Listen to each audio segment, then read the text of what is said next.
உறவை கொச்சப்படுத்தக்கூடாது. தேவன் ஏற்படுத்தி தந்த உறவு.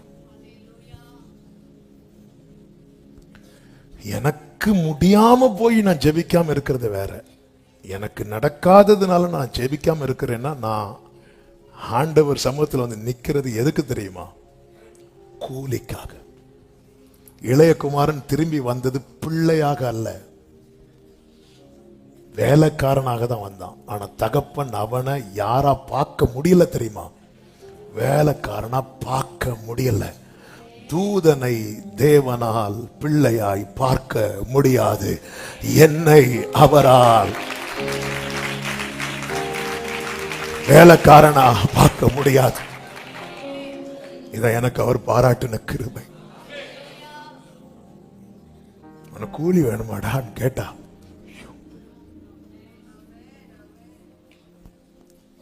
எனக்கு என்ன தருவீர்னா, நீ வா அப்படி சொல்லி கூட்டு போய் மகிமையை காட்டி கொடுக்கிறார் பேதுருவுக்கு. பேதுரு பொஷன் ஆயிட்டு, நான் உன்னை எப்படி வச்சிருக்கிறேன்? இந்த மோசே எலியா கூட நிக்கிறதுக்கு ஒன்றை உள்ள 4 தகுதியை சொல்லு, ஒரு தகுதியை சொல்லு. நான் நிக்கிறதுனால நீ நிக்கிற. இந்த மோசே எலியா கூட பேதுரு யோவான் யாக்கோபை நீங்க எப்படி நிக்கிறீங்கன்னா, நான் இந்த இடத்துல இல்லைன்னா நீ நிப்பியா பேதுருவே? உன்னை என் கூட தானே நிக்க வச்சிருக்கிறேன். என் கூட மோசே எலியாவை நிக்க வைக்க முடியுங்கிறத பார்த்துட்டு இல்ல. ஆனா அப்படி இருந்தோம் அவங்களை அனுப்பி விட்டுட்டு நான் திருப்பி உன் கூட தானே இறங்கி வரேன். வாயம் விட்டாரு. நம்முடைய வாழ்வின் பயணம் கர்த்தருக்கு பிரியமானதா இருக்கிறதா? எனவேதான் வேதம் சொல்கிறது, எதை செய்தாலும் அதை மனுஷருக்கென்று செய்யாமல் கர்த்தருக்கென்று சொல்லுங்க. மனப்பூர்வமாய்.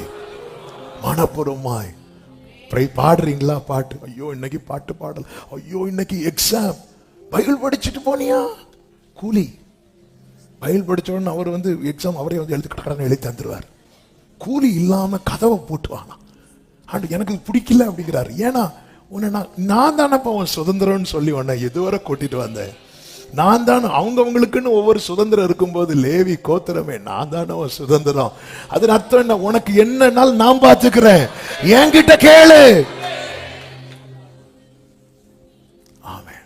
நான் ரொம்ப ஆண்டவருக்காக பிரயாசப்பட்டேன், நான் ரொம்ப ஆண்டவருக்காக உழைச்சேன். ஆனா ஆண்டவர் எனக்கு ஒண்ணுமே செய்யல. அதனால நான் இப்போ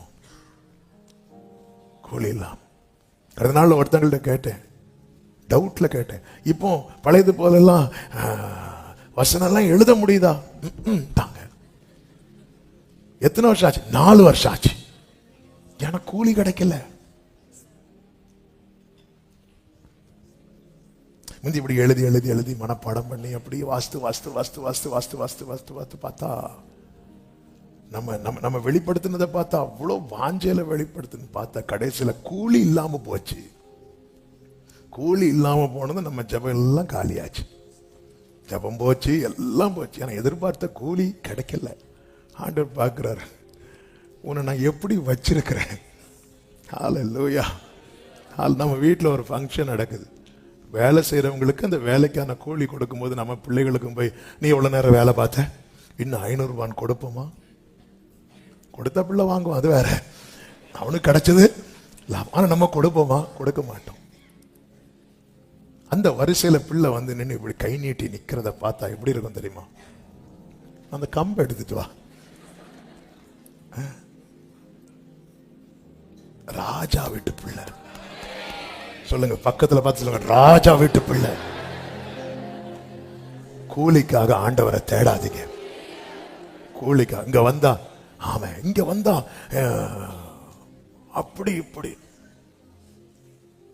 அதான் ஒரு சகோதரி சர்ச்சு ஒரு நாள் வரும்போது, ஃபர்ஸ்ட் வராங்கன்னு நினைக்கிறேன், வரும்போது, பாஸ்டர் இங்க கல்ற உண்டாடு.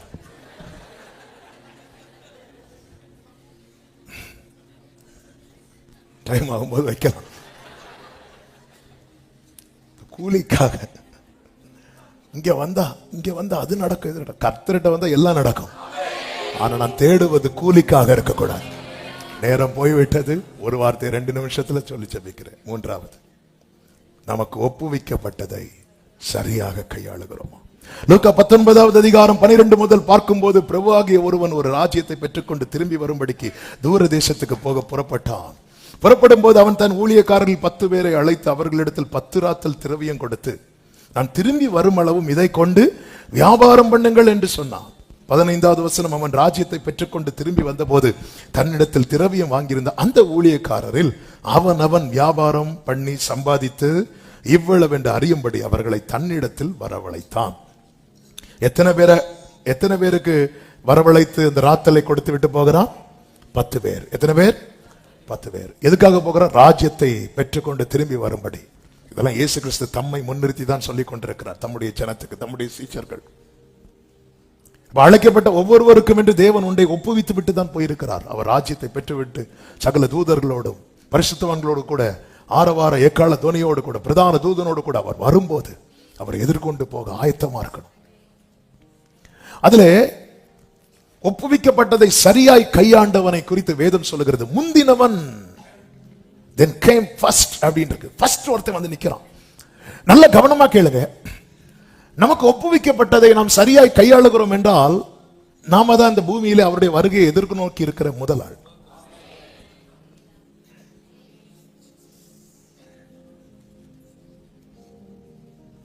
முந்தினவன்.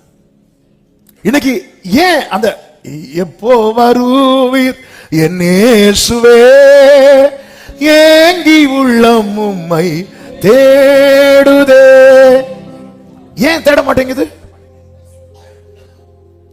ஏன் தேட மாட்டேங்குது? ஏன்னா ஒப்புவிக்கப்பட்டது சரியா கையாளவில்லை. நம்ம கையில கொடுத்துட்டு போயிருக்கிறார். அதனாலதான் தமஸ்குக்கு போற வழியில சந்திக்கப்பட்ட பவுல் ஆண்டவரை பார்த்து, நான் என்ன செய்யணும்? நான் ஆகாதவனை ஓட விரும்பல. எனக்காய் வைக்கப்பட்டிருக்கிற நீதியின் கிரீடத்தை நான் சுதந்திரிக்க வேண்டுமானால் நான் அந்த ஓட்டத்தை ஓடி முடிக்கணும். அந்த கோர்ஸை நான் கம்ப்ளீட் பண்ணணும். பவுல் சொல்ற, இந்த தேகத்தை விட்டு பிரிந்து போவது சீக்கிரம் நேரிடும் என அறிந்து எனக்கு ஒரு ப்ராஜெக்ட் கொடுத்துட்டு போயிருக்கிறார். என்ன? நீ ஸ்திரப்பட்ட பின் உன் சகோதரரை நீ குணப்பட்ட பின் உன் சகோதரரை ஸ்திரப்படுத்து. பவுல் அதை மறந்துட்டார். பேதுரு மறந்துட்டார். வயசானதுக்கு அப்புறம் ஞாபகம், ஐயோ இப்படி ஒண்ணு சொல்லிட்டு போயிட்டாரே, என் நாட்கள் வரை கொஞ்ச நாள்ல முடியுமே, கடகடன்னு எழுதுறார். அதான் 1வது நிருபம் 2வது நிருபம்.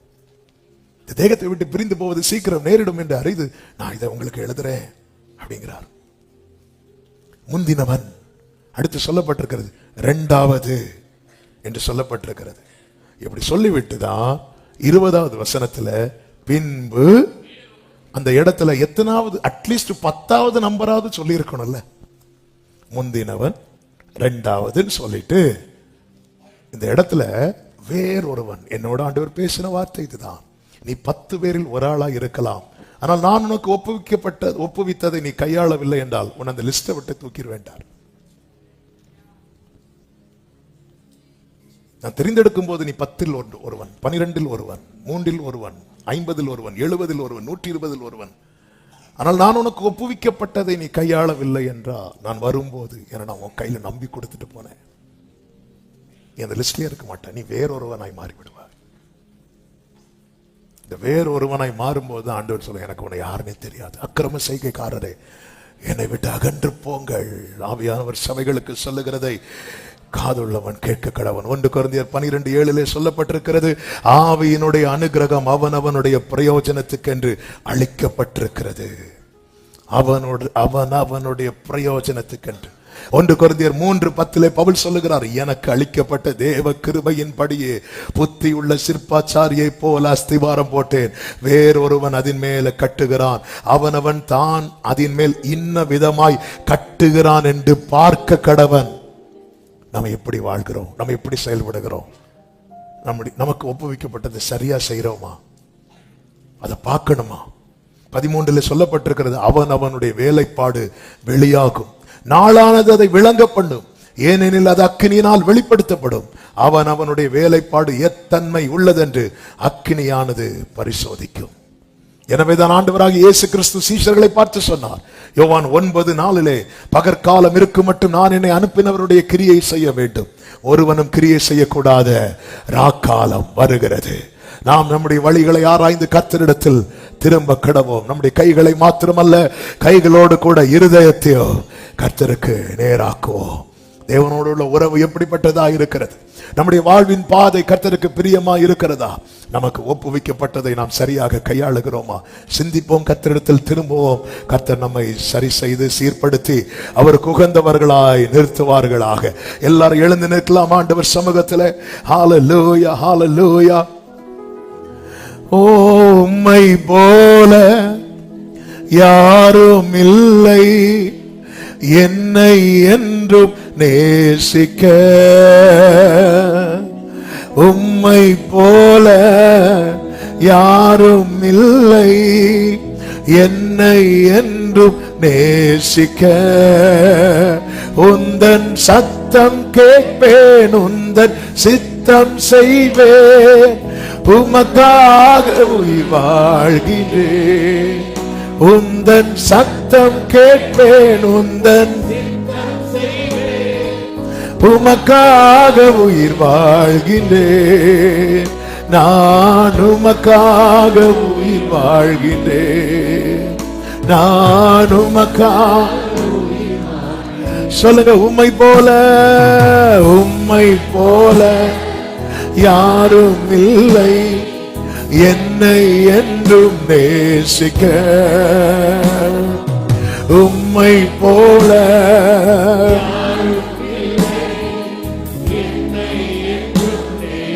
ஆமென். அர்ப்பணிப்போடு உந்தன் சத்தம் கேட்பேன், உமக்காக உயிர் வாழ்கிறேன். உந்தன் சத்தம் கேட்பேன்,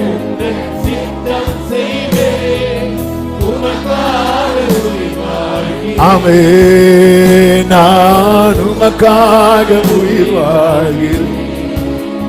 நான் உமக்காக அப்படி அர்ப்பணிப்போடு. உம் சித்தம் போல என்னை என்றும், உம் சித்தம் போல் என்னை என்றும் தற்பரனே நீ நடத்தும்.